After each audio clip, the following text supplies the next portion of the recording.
দেশে আবারও দেখা দিয়েছে করোনা সংক্রমণ। প্রতিদিন বাড়ছে আক্রান্তের সংখ্যা। তবে এখনো আতঙ্কিত হওয়ার কিছু নেই বলে জানিয়েছে স্বাস্থ্য অধিদপ্তর। ব্রিফিংয়ে বলা হয়, এখনো পার্শ্ববর্তী দেশের তুলনায় আক্রান্তের সংখ্যা তুলনামূলক কম। দেশে আক্রান্তদের মধ্যে অমিক্রনের সাব ভ্যারিয়েন্ট XBB শনাক্ত হয়েছে।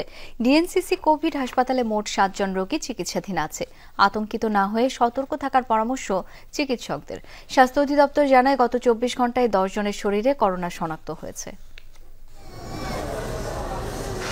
ভারতসহ আশেপাশের কয়েকটি দেশে কোভিডের সাব ভ্যারিয়েন্ট ওমিক্রন XBB আতঙ্ক ছড়াচ্ছে। এরই মধ্যে দেশের হাসপাতালগুলোতে কোভিড মোকাবেলার প্রস্তুতি শুরু হয়েছে। বড় ধরনের দুর্যোগ মোকাবেলায় সব ধরনের ব্যবস্থা নিচ্ছে সরকার।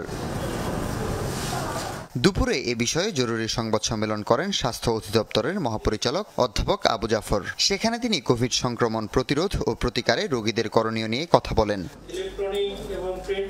কোভিড টেস্টের জন্য যথেষ্ট পরিমাণ কিট ও সরঞ্জাম সংগ্রহ আছে বলে জানায় স্বাস্থ্য অধিদপ্তর। দেশে বর্তমানে জানুয়ারি থেকে মে পর্যন্ত 158 জন কোভিড আক্রান্ত, আর জুন মাসে শনাক্ত হয়েছে 54 জন রোগী।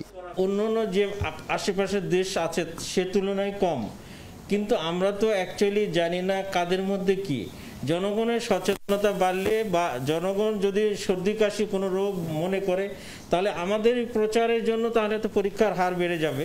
তখন আমরা প্রকৃতপক্ষে জানতে পারব এর সংখ্যা কেমন। মহাখালী ডিএনসিসি কোভিড হাসপাতালে মোট 7 জন রোগী চিকিৎসাধীন আছেন। ভবিষ্যতে জানি ছড়িয়ে না পড়ে, সেজন্য সতর্কতার পাশাপাশি মোকাবেলার প্রস্তুতির কথা জানান হাসপাতালের পরিচালক। আমরা যেহেতু জিনোম সিকোয়েন্স এখনো করিনি, নতুন এসেছে, আমরা শিওরলি বলতে পারবো না এটা আসলে কোন ভেরিয়েন্ট।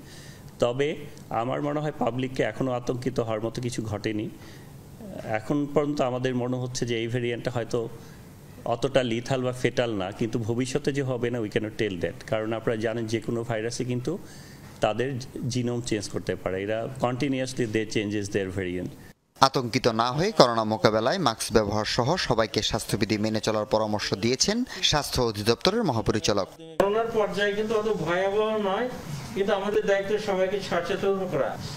যেখানে সমাবেশ বেশি হবে, গ্যাদারিং কারোর জন্য ভালো না। হাসিবুল করিম বিজয়, যমুনা নিউজ, ঢাকা।